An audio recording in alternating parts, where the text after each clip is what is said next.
nous allons maintenant commencer. Donc d'abord, je me présente, Fabien Dedoyard, chef de projet chez Mercator.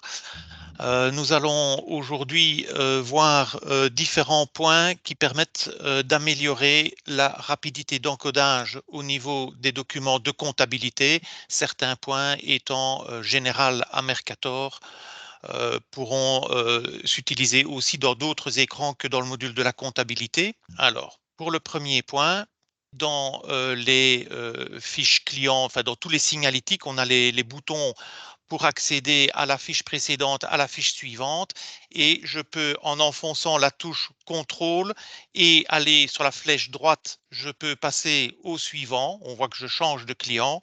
Si je prends la flèche gauche, bien entendu, on voit que je remonte dans mes clients. Si j'enfonce la touche contrôle shift et puis par exemple vers la droite, je vais bien sur le dernier client de mon signalétique. On voit ici que je suis bien sur la dernière fiche.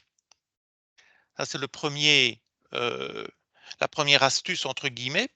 Alors, on a aussi la possibilité de réaliser des filtres avec intervalle.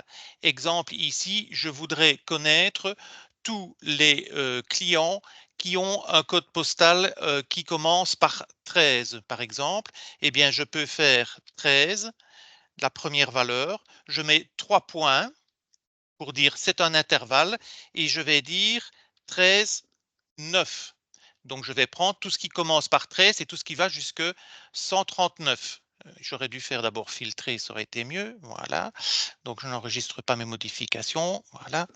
Et je fais 13, 1, 2, 3, 13, 9. Je fais filtrer et je vois que j'ai deux clients qui ont un intervalle, un code postal qui est entre 1300 et 1390. Ça peut être intéressant aussi au niveau des comptes généraux, par exemple. Je veux connaître tous mes comptes généraux de mes financiers. Je fais un filtre et je vais dire 55, 3 points, 55, 9. Je fais filtrer et je vois tous les comptes entre 55 et 559. Alors, maintenant, on va commencer au niveau de l'encodage. Alors, première chose, je vais faire un encodage d'une facture d'achat de frais divers, donc directement en comptabilité. Donc, je fais écriture, achat, journal d'achat divers, j'arrive dans mon écran, je choisis un fournisseur, voilà, je fais Enter, je fais encore Enter sur la période, Enter sur la date d'échéance se calcule automatiquement en fonction du délai défini dans la fiche de mon fournisseur, je fais Enter pour passer sur le VCS, j'indique une référence et je mets un montant. Je fais de nouveau Enter pour arriver à la zone suivante et puis Enter, j'arrive dans mon compte. Le compte, je vais mettre un 600 000, voilà. Il me propose le montant. Je vais prendre ma souris, je vais aller dans les codes TVA, je prends par exemple BSD 21, je fais Enter, Mercator recalcule, j'ai bien une base de 1000, une TVA de 210, et maintenant je peux prendre ma souris et enregistrer. Voilà, ça c'est un encodage d'achat. On va voir maintenant comment améliorer ça. Première chose, au lieu de devoir faire écriture, achat, sélectionner mon achat, je vais aller dans les séquences de comptabilité.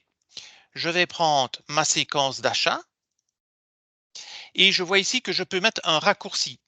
Le raccourci, c'est une des touches fonctions de votre clavier, donc de F1 à F12. Alors, ça peut se définir aussi bien au niveau des séquences de gestion commerciale que de comptabilité. Donc, il faut bien faire attention de ne pas mettre deux fois la même valeur à différents journaux. Dans mon cas ici, j'ai repéré que je n'avais pas encore utilisé le F4, donc je mets F4. J'anticipe déjà sur le point suivant. On peut aussi, quand on encode plusieurs documents, notamment une liste de factures d'achat, dire je voudrais ne pas devoir fermer et rouvrir l'écran moi-même, mais que Mercator boucle sur lui-même. Maintenant, on va faire un exemple et on va voir ce que ça donne. Donc, ici, je n'ai pas besoin d'aller dans le menu sélectionner. Je fais tout de suite F4. Je sélectionne mon fournisseur. Voilà, je passe sur toutes les zones. Je passe en faisant Enter. J'indique une référence. J'indique mon montant. Je sélectionne un compte général et je sélectionne mon code TVA. Voilà, et ici, alors, je peux maintenant enregistrer. Donc, il existe bien entendu la possibilité de prendre la souris et de faire enregistrer et fermer, mais cette manipulation-là peut être remplacée par une touche clavier qui est la touche End ou la touche Fin, suivant le clavier que vous avez. Donc, si j'enfonce la touche End, c'est l'équivalent de l'exécution du bouton ici. Alors, j'insiste sur exécution du bouton parce qu'il est par défaut sur enregistrer et fermer. Donc, si je fais End ici, il va me proposer d'enregistrer. Le bouton par défaut étant oui, je ne suis pas obligé de prendre la souris, je peux faire Enter et mon document est enregistré et fermé.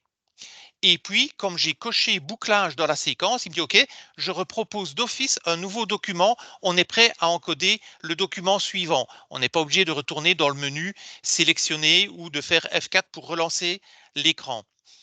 Alors, le bouton vert, la touche End, exécute la valeur qui est sur le bouton. Si on était sur juste enregistrer, il va faire juste enregistrer sans fermer la fenêtre. D'accord? Donc, maintenant, au niveau de l'utilisation de la touche Enter, vous avez vu que on passait sur toutes les zones. Il est bien entendu que le régime du fournisseur, on n'y touche jamais puisqu'il est défini dans la fiche. Donc maintenant, on va voir comment gagner du temps à ce niveau-là. Donc dans Outils, Séquences, Comptabilité, on va dans la séquence d'achat et on va dans le paramétrage. Alors ici, on est dans le paramétrage vraiment interne de Mercator. Donc, vous pouvez bien entendu faire appel à votre chef de projet pour qu'il vous aide ou qu'il fasse ça avec vous carrément. Donc ici, j'affiche les tab index et je vois qu'ils sont rouges sur les zones. Rouge, ça veut dire je m'arrête. Donc bien entendu, quand on entre dans l'écran, on s'arrête sur la zone fournisseur pour sélectionner le fournisseur. Par contre, le régime, je n'ai pas besoin, il est toujours bon. Donc je fais clic droit, je vais lui dire tu le désactives. On voit d'ailleurs qu'il vient sur fond bleu. La période, généralement, elle est bonne, je vais la désactiver aussi. La date, je vais la laisser parce qu'on peut décider d'encoder avec 2-3 jours de retard et donc on peut la modifier. La date d'échéance se calcule automatiquement, ça n'a aucun sens de s'arrêter dessus. Je ne vais pas encoder mes VCS. Par contre, comme recommandé, toujours bien mettre une référence, forcément le montant, la devise, même chose, aucun sens de se mettre dessus. Donc à ce moment-là, voilà, je les recache et je peux enregistrer mon paramétrage. Maintenant, je recommence ici, donc F4. Je prends mon fournisseur et vous voyez que mon curseur arrive tout de suite dans la date. Je n'ai pas besoin de faire Enter pour passer sur tout. Maintenant, si je veux modifier une valeur, je peux très bien aller sur une valeur et dire, tiens, je la modifie, même si je ne m'y suis pas arrêté automatiquement. Alors, je mets une référence, j'arrive sur le montant, je mets un montant et avec Enter, je passe tout de suite sur mon compte général. D'où gain de temps. Voilà, j'enregistre ici, je choisis mon code TVA. Première astuce ici, je pourrais très bien taper le début et alors il me propose la liste et je peux sélectionner BSD 21, je fais End et Enter et j'ai enregistré mon document. Maintenant, on peut encore aller plus loin. Ici, j'ai pris le document 600 000. On peut aussi, au niveau de la fiche fournisseur, dire, je vais prendre mon fournisseur formation, voilà. Je peux dire aussi, tiens, avec ce fournisseur-là, je travaille habituellement avec mon compte 600 000, donc je vais le définir pour ce fournisseur-là. Voilà, tout simplement, je l'enregistre. Et je peux voir le résultat tout de suite. Je suis dans un achat, je le sélectionne. Donc ici, bien entendu, on va beaucoup plus vite. Et automatiquement, le 600 000 est complété. Je n'ai plus besoin de le rechercher. Je vais là, je mets mon code TVA, bien entendu, voilà, BLD 21, et je suis prêt à enregistrer. Maintenant, on peut encore aller plus loin. Mon compte se sélectionne automatiquement. Dans les comptes généraux, je vais prendre le 600 000. On voit ici qu'on peut mettre des codes TVA par défaut. Donc je dis voilà, quand j'utilise mes achats de matières premières, par défaut, je mets cette valeur-ci. Pour le régime normal. Pour le régime import-export, on peut comme ça prendre, entre guillemets, la valeur qu'on a l'habitude d'utiliser. Ce qui ne bloque rien, dans le sens où Mercator le propose, mais on a toujours accès à la modification de cette zone. Donc, pour montrer le résultat de ceci, voilà, on recommence un encodage.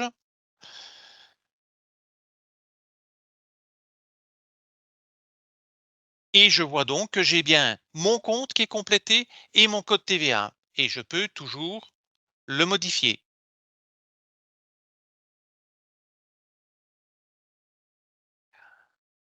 Alors, il existe aussi la possibilité de modifier les valeurs qu'on a encodées. Donc, je reprends par exemple un encodage ici. Oups, mettre une référence. Voilà, j'ai mes différentes valeurs. Voilà, et je vais sur la ligne suivante parce que ici, en fait, je vais dire que j'ai 600. Voilà, j'ajoute une ligne et je suis ici. Je peux très bien dire, tiens, je voudrais modifier le montant de ma ligne précédente. Je ne dois pas nécessairement retourner dans la colonne montant. Ici, je peux tout simplement dire, tiens, c'était 500 et j'ajoute dollars derrière. Voilà. Et quand je fais Enter, je vois que sur la ligne précédente, le 600 est devenu 500. Bien entendu, le montant de TVA s'est recalculé aussi. Autre chose que je peux faire avec un raccourci, c'est que je peux aussi, par exemple, dire je vais prendre MD 21 et là je vais mettre pourcent. Je mets ici, voilà, je fais Enter et je vois que c'est MD 21. Si j'avais choisi, par exemple, un autre pourcentage en plus, ben, on voit que forcément ma base, mon montant ne change pas, mais que mon montant de TVA, c'est bien recalculé. Donc deux petits raccourcis pour modifier sur la ligne précédente plutôt que de devoir retourner, sélectionner le champ et puis modifier manuellement. Alors ensuite, une autre astuce, c'est qu'on peut aussi rechercher, donc ça je vais faire un nouveau document pour vous le montrer. Voilà, donc je fais F4, je fais, je prends un autre fournisseur, voilà. Et alors ici, je voudrais avoir une liste de comptes généraux. Pourquoi est-ce que j'ai pris Tartampion? Ben, je vous montre tout de suite pourquoi. Au niveau du signalétique du fournisseur, dans l'onglet Complément, j'ai ajouté une série de comptes généraux. On peut en mettre maximum 10, que je complète. Ce sont les comptes généraux avec lesquels je travaille d'habitude pour ce fournisseur-là. Donc ici, on a mis les premiers commençant par 600, 600 001, 600 000, 601 000, voilà, différentes valeurs. Ça, pour faire ça, il faut ajouter les champs dans votre base de données et les faire apparaître à l'écran. Donc, vous pouvez demander l'aide de votre chef de projet qui vous installera ça, 3, 4, 5, 10, comme vous voulez. Donc ici, maintenant, je suis dans mon encodage et je voudrais les voir arriver. Eh bien, tout simplement, je fais 0, je fais Enter et j'ai l'écran de sélection des comptes qui sont définis dans la fiche de mon fournisseur. Donc, je ne dois plus chercher. Éventuellement, je sais lesquels, avec lesquels je travaille habituellement. Donc, je peux choisir un compte et ça se complète automatiquement. On a aussi une autre possibilité. Si je prends mon fournisseur formation sur lequel j'ai beaucoup encodé. Et alors là, le raccourci, c'est je voudrais voir tous les comptes généraux que j'ai utilisés dernièrement avec celui-là. Donc, je n'ai pas prédéfini de liste, je voudrais juste voir ceux que j'ai utilisés. Je fais égal, Enter, et je vois la liste des imputations que j'ai utilisées dans mes documents précédents, pas seulement ceux du jour. Donc, les précédents aussi. Et donc, je peux dire, bah oui, je travaille habituellement avec le 600 000, je sélectionne le 600 000. Alors, au niveau des achats, on voit maintenant, si on refait un petit résumé, donc souvenez-vous, quand on a encodé le premier achat, où on a sélectionné par le point de menu, on a fait Enter sur toutes les zones, et quand on voit maintenant la rapidité, donc ici, je fais F4, je prends Formation, Enter, je mets une référence, je mets un montant, et je peux faire End, Enter. Mon achat est déjà encodé. Par rapport au premier document d'achat qu'on a fait, il y a une nette différence au niveau du timing. Maintenant, au niveau des financiers, par exemple, on a la possibilité de faire des recherches plus approfondies. Donc, par exemple, ici, je peux très bien dire, je prends un client et je voudrais bien trouver un client dont le nom contient DE, par exemple. Donc, je fais pourcent DE. Je fais Enter et je vois qu'il me trouve deux clients. Celui-ci parce que son nom commence par DE, mais le deuxième, il me le trouve aussi parce qu'il contient DE. C'est le pourcent qui me permet de retrouver le DE au milieu du nom.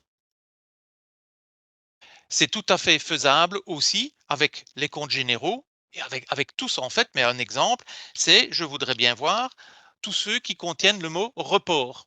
Et je vois ici la liste des comptes généraux qui ont un report.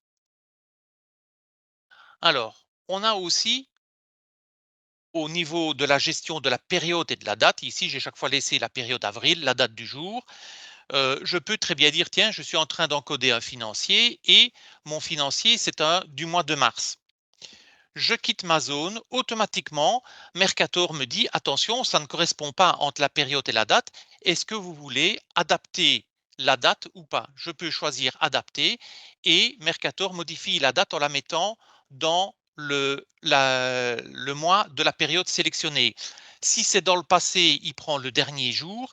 Quand c'est dans le futur, il prend le premier jour. Donc, quand c'est mars, il me propose le 31 mars. Si j'avais choisi, par exemple, juillet, il m'aurait dit 1er juillet. Même chose ici, si je mets par exemple le mois de mai, je vais prendre le 10 mai, je fais Enter. Dans le sens inverse, il me dit attention, la date est en dehors de la période. Alors, est-ce qu'on garde cette date-là? Oui. Ou on adapte la période. Je peux très bien dire, ben, j'adapte la période. Et je vois que je suis passé en mai. Je pourrais aussi choisir l'autre bouton et dire, j'ai une période, mettons, de mai et je mets un document en mars ou inversement avoir une date hors période. Alors, il existe aussi au niveau des dates un raccourci qui est tout simplement la touche plus. Donc ici, c'est pas le 10 mais le 15. Je ne dois pas avec ma souris retourner taper, je peux faire simplement plus. Je fais plus et je vois que ça augmente. Donc maintenant, on est au 4. Bien entendu, le moins fonctionne aussi. Donc quand vous êtes dans une zone date, vous pouvez modifier. Si vous voulez aller plus vite aussi, vous pouvez le dérouler et vous avez là un calendrier. Je veux le mettre par exemple, je veux récupérer la date d'aujourd'hui. Voilà. Alors, tant qu'on est dans les financiers, on va aussi voir ici, vous avez vu, donc on va continuer ici, on doit sélectionner si on travaille avec un compte général, un client ou un fournisseur. Donc ici, je choisis, ben, je vais mettre un client. Je passe dans la zone et forcément là, je peux choisir mon client. Si c'était un fournisseur, j'aurais choisi le F. Alors déjà, pour ne pas devoir prendre la souris, sachez que vous pouvez simplement, sur votre clavier, sélectionner la lettre correspondante. Donc par exemple ici, je vais enfoncer la touche G, eh bien je vois qu'il se met sur G. Si j'enfonce la touche F, voilà. Alors pour les comptables qui aiment bien de travailler avec le pavé numérique, ce qui a été implémenté aussi, c'est qu'on a l'équivalent ici, c'est 1 pour le G, 2 pour le C, 3 pour le F. Donc, par exemple, si je tape 1 ici sur mon pavé numérique, voilà, et je suis prêt à choisir n'importe quel compte général, par exemple. Je peux donc ici, si je tape le 3, fournisseur, et je vais prendre mon fournisseur formation. Donc, ça permet d'accélérer l'encodage et surtout la sélection, éviter de reprendre sa souris. Dans l'écran des OD, par exemple, on a un petit complément par rapport à ça. Donc, j'ouvre un écran d'OD. Donc, bien entendu, ici, on a le compte général. Ici, je vais reprendre un fournisseur, mon fournisseur formation. Je remets un montant et je peux très bien ici, vous voyez le petit D qui vous dit c'est un D, mais si je tape sur C, je passe à crédit débit. Donc, pour changer ici la valeur, pas besoin de reprendre la souris, de sélectionner. On peut, ça fonctionne très bien, mais c'est plus rapide de simplement taper sur le clavier directement la lettre débit ou crédit. Maintenant, si je reviens au niveau de mon financier, voilà, je prends mon fournisseur formation. Là, je peux tout de suite, sans mettre le montant, prendre le document que je vais lettrer grâce à mon paiement. Tout simplement, c'est le bouton de lettrage qui est ici. Je ne suis pas obligé de reprendre la souris, de cliquer sur le bouton.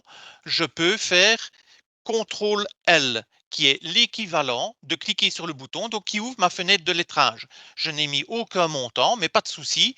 Je dis, ben tiens, voilà, je prends cette facture-là, je fais appliquer et je vois que le montant est complété et le document, la ligne est déjà bien lettrée complètement puisque j'ai un L en majuscule, en gras et en vert. Alors, autre astuce aussi, c'est que on peut encoder dans le financier tout simplement une nouvelle ligne. Je me mets ici et je fais espace. Donc, en étant dans la zone compte, je fais espace. Qu'est-ce que Mercator fait? Il recopie la ligne du dessus. Donc, j'ai déjà sélectionné mon compte. Mon compte, c'est-à-dire dans ce cas-ci, mon fournisseur. Ça aurait été j'ai un compte général, ce serait le compte général qui se répète. Donc, le fait de tout simplement ici faire espace recopie le compte de la ligne précédente. On peut aussi au niveau des paiements, toujours donc on est toujours dans les financiers, vous avez un client qui vous a payé, mais ce n'est pas très clair sur votre extrait de compte. Il a juste mis le numéro de facture et vous ne savez pas très bien comment le retrouver. Pour gagner du temps, vous introduisez juste le numéro de facture suivi d'une étoile. Alors, l'étoile, elle est définie dans les options, dans outils options, on définit le caractère qu'on veut et par défaut, c'est l'étoile. Donc, si ça vous gêne que ce soit l'étoile et que vous voulez choisir un autre caractère, il faut aller le changer dans les options. Mais sinon, le fait de mettre l'étoile, il sait que il doit chercher tous les documents qui portent ce numéro de pièce. Et ici, je vois que j'ai une facture, voilà, qui correspond avec un montant et le lettrage est fait automatiquement. Alors, ça, bien entendu, ce système fonctionne aussi pour ceux qui ont le module bancaire dans la récupération des codas dans la zone du compte. Vous pouvez bien entendu introduire le numéro de facture dans mon dossier suivi de l'étoile et il retrouvera le document. Il vous montrera tous les documents correspondants. Alors, trois derniers petits points. On a aussi la possibilité de rechercher partout dans Mercator. Alors ça se fait via le menu Fenêtre, Rechercher écriture. Dans ce cas-ci, tout simplement, je suis dans mon financier, je fais CTRL T et j'ai l'écran de recherche de documents comptables. Là, vous avez toutes les sélections possibles. Donc, vous pouvez dire, je prends tel journal ou telle séquence, telle série de journaux. Je peux dire, tiens, je recherche sur les clients, sur les fournisseurs, sur les comptes généraux. Ici, je vais dire sur les fournisseurs. Je peux très bien faire une sélection d'exercices, une sélection de montants. Ici, j'ai fait beaucoup de documents sur ce montant-là. Ici, pas besoin de répéter de l'autre côté le montant, hein. La petite flèche nous permet de recopier la valeur. On peut aussi sélectionner ici, je vais prendre donc par défaut de 2018 à 2999, je vais prendre 2024 et je vais voir, voilà, Mercator me dit attention, voilà la liste des documents répondant aux critères.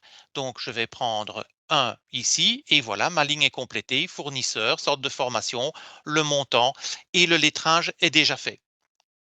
Donc CTRL T quand on recherche une écriture en n'ayant que des informations partielles est très intéressant et peut être appelé n'importe où dans Mercator, soit le CTRL T, soit alors simplement rechercher écriture pour avoir la liste et puis alors après on sait de quel client, de quel fournisseur on parle. Au niveau de l'historique comptabilité pour consulter les documents, vous avez ici la possibilité historique comptabilité, voilà. Je prends ici 2024, je peux choisir les périodes que je veux. Moi, ce que je voudrais bien, c'est pouvoir sélectionner de mai 2023 à mai 2024, par exemple.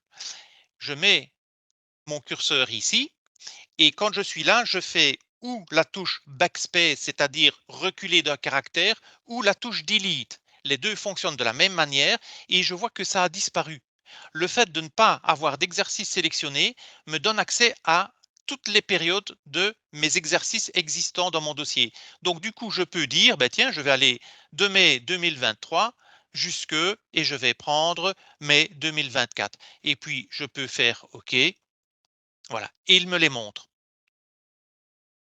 Autre astuce aussi, donc je veux faire une deuxième recherche, je fais clic droit, chercher à nouveau, j'ai ma fenêtre de sélection qui revient avec mes valeurs et je vois ici par exemple que je vais sélectionner tout, voilà, tout ça, mais je vois qu'il y a quand même une sélection de dates du 1 2018 et puis jusqu'à la fin. Au fur et à mesure qu'on avance, j'ai plus besoin, je ne consulte plus 2018, je peux changer la valeur par défaut qui apparaît ici. Ça se fait via Outils, Options, voilà, je fais une recherche sur historique en disant il est soit dans le libellé, soit dans le commentaire, voilà, et je vois ici date minimum de l'historique 2018. Mais je vais dire que je ne consulte plus rien d'avant 2022, je fais OK.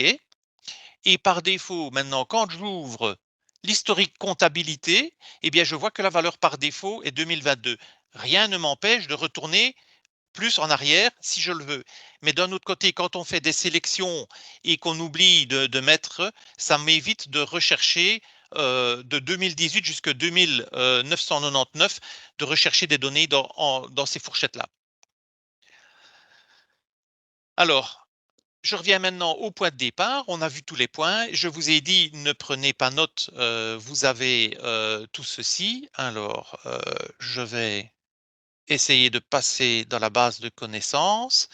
Est-ce que vous voyez la base de connaissances? Voilà. Donc, dans le support, dans la base de connaissances, j'ai choisi la page 2754, manuel utilisateur de Mercator. Et là, vous avez la rapidité de l'encodage dans Mercator.